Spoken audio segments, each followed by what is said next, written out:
عقل مندوں کے لیے ایک زبردست مثال. ہم تربوز خریدتے ہیں، واٹر میلن.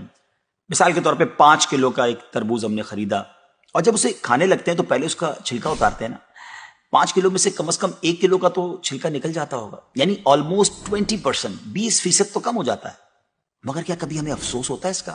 کہ ہم سوچتے ہیں کہ ہم نے تو تربوز چھلکے کے ساتھ خریدا، چلو آج چھلکے کے ساتھ ہی کھا لیتے ہیں. ایسا نہیں کرتے نا.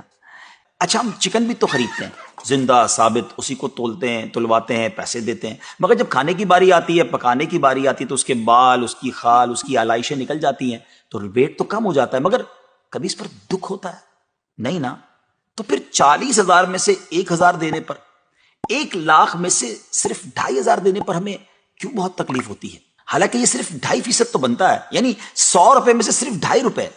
یہ تربوز، کیلے، آم اور مالٹے کے چھلکے اور گٹلی سے تو بہت کم ہے نا. اسی تو زکوٰۃ فرمایا گیا. ہاں، ایک اور بات، سال میں ایک ہی بار دینا ہوتا ہے. مالٹے کا، تربوز کا تو ہر بار چھلکا اتارنا ہوتا ہے نا.